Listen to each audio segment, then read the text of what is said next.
Welcome to your Get That Nugget for GCSE English Language. Today we'll be concentrating on giving you a framework to answer Paper 1, Question 5. This is the writing section with the writing questions. This session is to complement your lessons with your teachers and not to replace them in any way.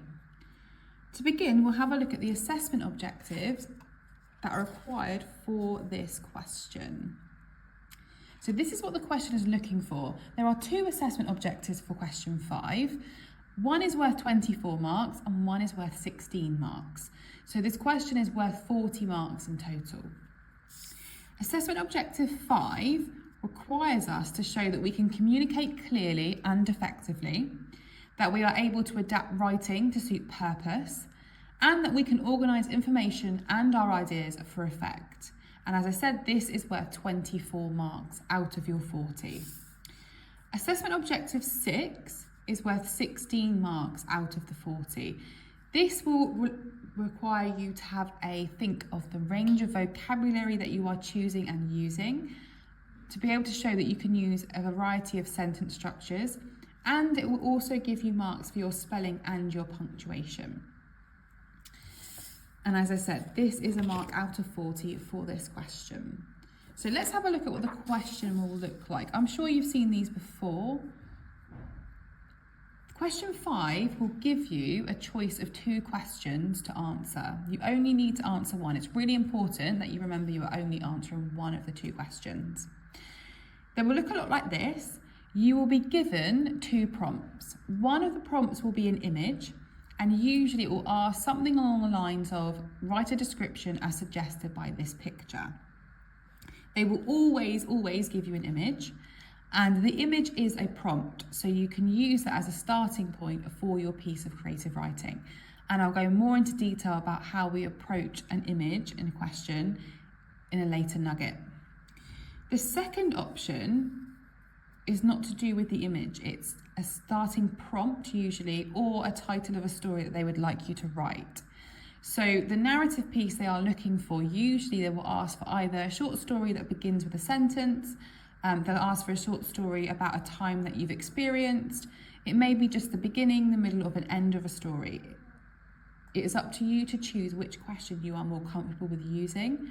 What I would suggest though is that you do look at both options. Sometimes people can look at the image and the question and be immediately put off by that, but it is just a prompt. So don't be put off by the image. Have a think about what they're asking you to do. Read the question, then look at the image.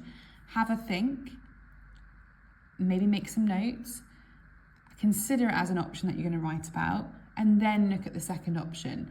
Then you've given yourself a good chance of picking the one that is best for you and the one that's going to be able to give you the ability to write to your best and give you the chance of getting the marks that you deserve to get. Don't spend too long planning on which question, because you're going to need to spend some time planning your actual answer, which we'll talk about later on in a different nugget. Okay, so with that question, the starting base that I would recommend you look at is this list of a success criteria. At the moment, it does look quite big, but we're going to break this down. I'm going to show you what effect or what kind of things should be included inside your piece of writing, regardless of whether you choose the image question or the narrative option. My recommendation is that you start your piece with either a short sentence or a one-word sentence. This is a really effective way of getting your reader's attention and making sure that you have an impact straight away. If we think about it in terms of the exams, your examiner is going to be reading hundreds of these pieces, and you want yours to stand out. You want yours to get your examiner to really focus in on what you have written and be engaged from that very first sentence. We'll have a look at the way that the structure of a piece of writing looks in the next nugget. The middle section here is a list of language features or language devices, depending on what your teacher calls it with you. This is not an exhaustive list, so this is just a basic list. There are lots more that you can use, and if you do use others, that's absolutely fine, that's great.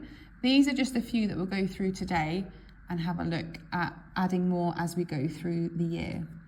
So a list of 3 is a really effective way of making sure not only that you are having a list of 3 in your piece of writing, but also that you are using 3 adjectives.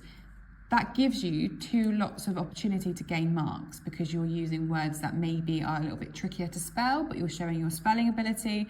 You're also picking words that are interesting, and you're using a device as a list of 3 as well. Alliteration, another easy one. I'm sure you've used it before. That's quite a popular one to use because it is an easy one and you can do it quite quickly without too much time thinking about how you're going to write it. Repetition is another really effective one.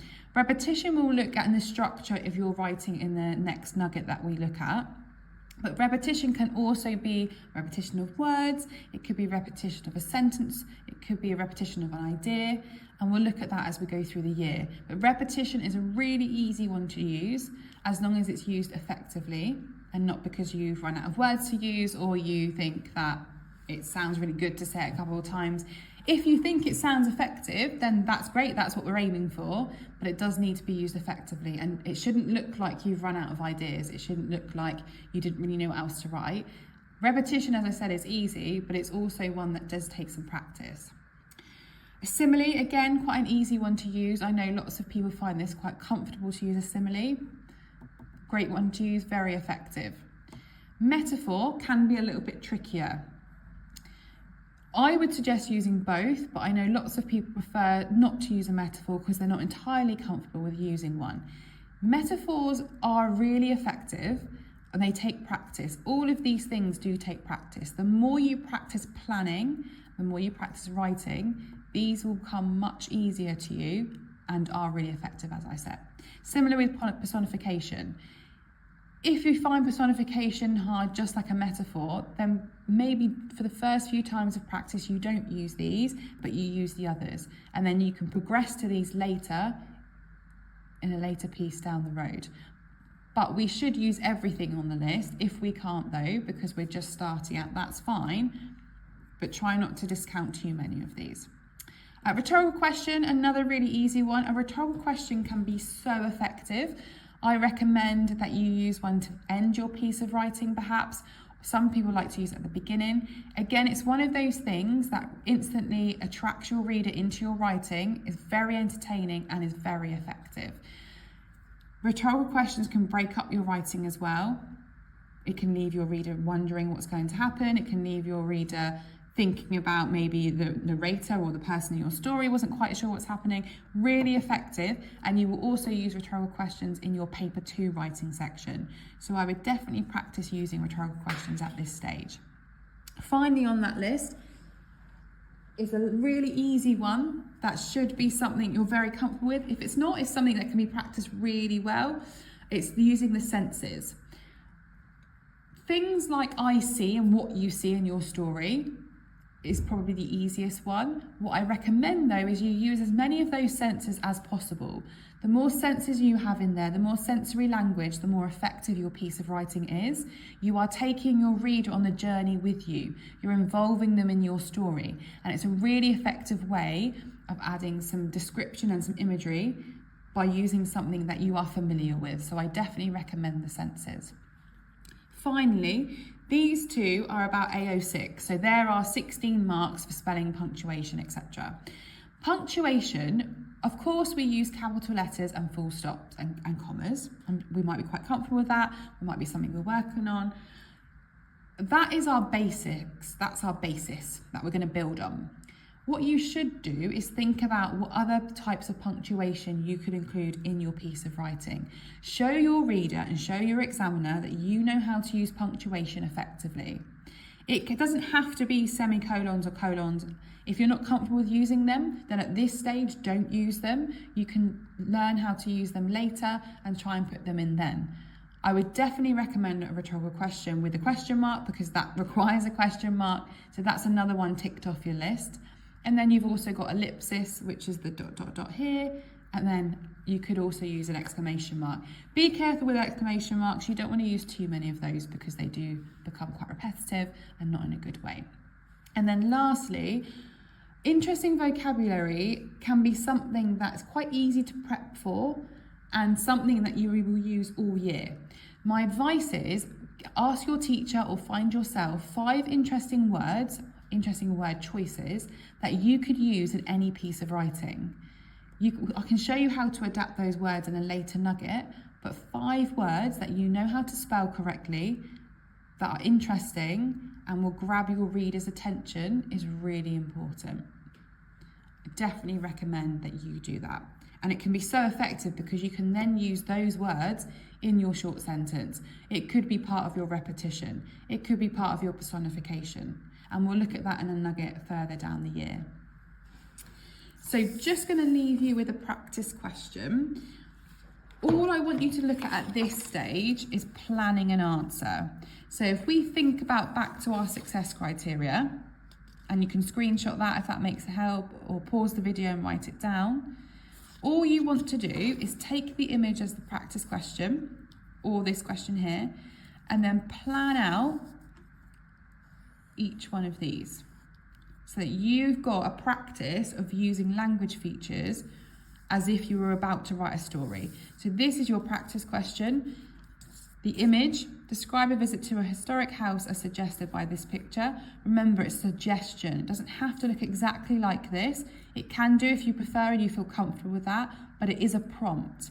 It can take you off into a different direction. It can be part of the image. It could be behind it. You could live in the house.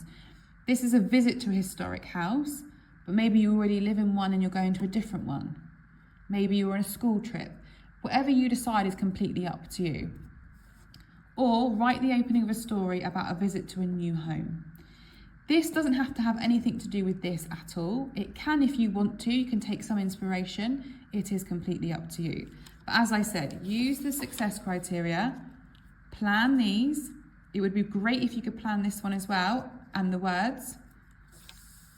Plan this question using the success criteria. You don't need to write it unless you want to. I'm sure your teacher would love that. They'd love to give you some feedback on your work.